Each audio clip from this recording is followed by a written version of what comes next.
in right now. So how's that for timing? Let's join this news conference.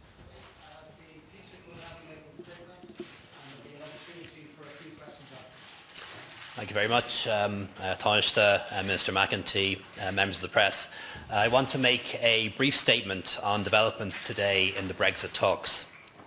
The Cabinet met this morning to discuss progress on Brexit, and in particular on issues of direct relevance to Ireland.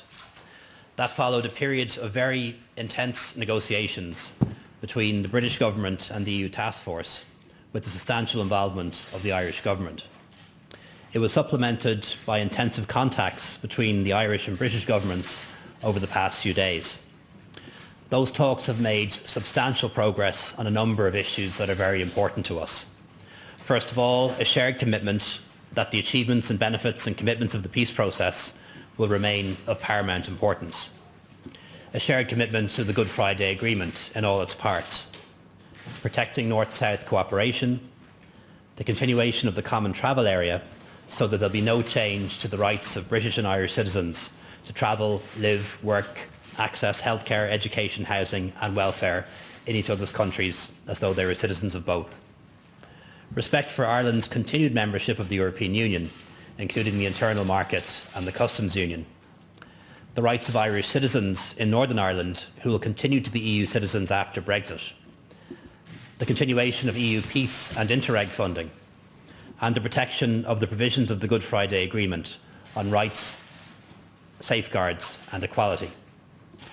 The most difficult issue we faced was to obtain a cast iron agreement and a written guarantee that there will not be a hard border on the island of Ireland after Brexit. This is not a new issue, nor has it been given greater prominence in recent weeks, as some people have suggested. It has been to the absolute forefront of Ireland's concerns since before the referendum in the United Kingdom. I want to offer the reassurance that there is no hidden agenda here. Our only guiding light is the Good Friday Agreement, which clearly states that the constitutional status of Northern Ireland cannot be changed without the consent of the people of Northern Ireland, and this is fundamental to our position. We do not want a border in the Irish Sea any more than we want a border between we do not want a border in the Irish Sea any more than we want a border between Newry and Dundalk, or Letterkenny and Derry. Following the government meeting this morning, the Irish negotiating team received confirmation from the British government and the Barnier task force that the United Kingdom had agreed a text on the border that met our concerns. This text would form part of the broader EU-UK agreement on Phase 1 and would allow us all to move on to Phase 2. I was then contacted by the President of the European Commission, President Juncker, and the President of the European Council, President Tusk, and I confirmed to them both Ireland's agreement to that text. I am surprised and disappointed that the British government now appears not to be in a position to conclude what was agreed earlier today. I accept that the Prime Minister has asked for more time, and I know that she faces many challenges, and I acknowledge that she is negotiating in good faith. But my position and that of the Irish government is unequivocal, and it's supported by all of the parties in Dáil Éireann, and I believe the majority of people on these islands. Ireland wants to proceed to Phase 2. It's very much in our interest to do so. However, we cannot agree to do this unless we have firm guarantees that there will not be a hard border in Ireland under any circumstances. I've spoken to President Juncker again in the last hour, and he has confirmed to me that Ireland's position remains Europe's position, and I still hope this matter can be concluded in the coming days as was agreed. Thank you. First question to the You're up, Niamh. Thank you, Taoiseach. Can you explain the difference to us, because there's some confusion about regulatory divergence and regulatory alignment. So obviously one would involve much more stricter controls. One is the alignment one is seen maybe as perhaps skirting around the edges a little bit more. On a slightly more frivolous note, your sartorial choice for this morning's cabinet meeting has now gone around the world. Are tank tops back, or do they simply never go away? Yeah, I think we'll stick to the serious questions for today, if that's okay. To answer your question, when it comes to avoiding regulatory divergence or maintaining regulatory alignment, those two things mean the same in our view, and we were happy to accept either terms in the agreement that was made.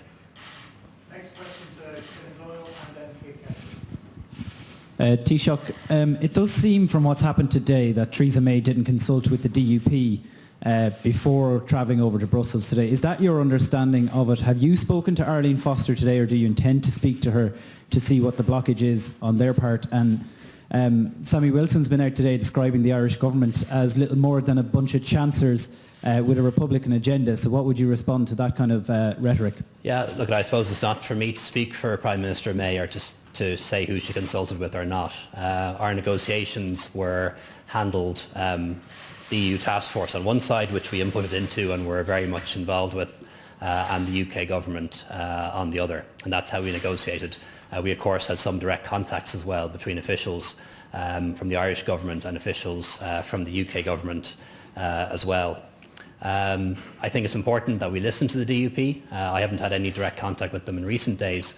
It is important, of course, that we listen to them. But it's also important to bear in mind that they are just one party in Northern Ireland. There are other parties in Northern Ireland as well. And we need to have regard to what all of the parties think in Northern Ireland and also what the majority of people think in Northern Ireland. And that's always been our approach to this. In terms of comments from anybody else questioning our motivations, I can absolutely assure you that the motivations of the Irish government have always been to try to maintain the status quo that exists on the island of Ireland and between Ireland and Britain as much as possible. All we've ever wanted is people to be able to continue to go about their normal lives, to cross the border as they do now, to trade as they do now. And that's our only objective. We're not looking to pick a row with anyone. We're not looking to advance any sort of hidden agenda here. It's always only ever been about the best interests of the Irish people north and south of the border and allowing people to live their lives and carry out their businesses as they have been for 20 years now. Taoiseach, sorry, can we just press you on that point? Did the government believe that the DUP were on side of what was agreed between Brussels, London and Dublin, because they're the ones who have derailed this evening? Can you just answer us that question? And secondly, given that Theresa May can't follow through on what was agreed, how can you trust her in any of these negotiations that are to come, as you hope they will conclude successfully in the coming months? No, it was never our role to make sure that the DUP was on side or that the Conservative Party was on side or any of those issues. The negotiations that we engaged in good faith with the European Union, the EU Task Force in Ireland on the one side of those negotiations and the UK government on the other. The responsibility that I had and this government had was to ensure that the government of Ireland could agree a text. We agreed that text this morning, got cabinet approval for it in principle and briefed the opposition parties today. And that's the agreement that we had. We believe it stands, but we understand that the Prime Minister needs a bit more time. And I do trust her and I do believe she's negotiating in good faith, and we're happy to allow her more time if that's what's needed. There is plenty of time between now and the 14th of December. Yeah, just on that point, just to back it up, I mean, these are structured negotiations. They're not, the wording that was agreed today didn't come because of conversations between political parties over the phone. There have been negotiating teams in place for weeks now, trying to work through these key issues that we have genuine concerns about. Issues, by the way, that have also been raised in Westminster through the Brexit Committee, asking very similar questions to the questions that we've been asking. And so it's actually through that negotiating structure that we have worked up a draft that we were able to conclude this morning with political agreement on. And that was confirmed, as I say, as the Taoiseach has said, with the President of the Commission and the President of the Council. So effectively the deal was done. And since then, obviously, there's clearly been a request for more time in order for that deal to be confirmed. But I don't think people should give the impression that this is somehow some kind of a ongoing conversation between political parties. There are lots of parties in Northern Ireland. They all need to be part of the conversation, and to a certain extent they have been. Can that deal be amended Well, I think Taoiseach and I are absolutely at one on this.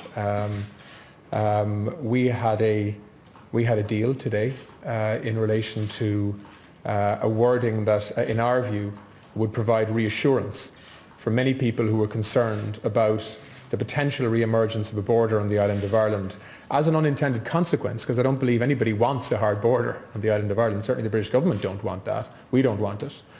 But I think we needed a credible way in which we could ensure that that was avoided. I believe we got a wording that achieved that today.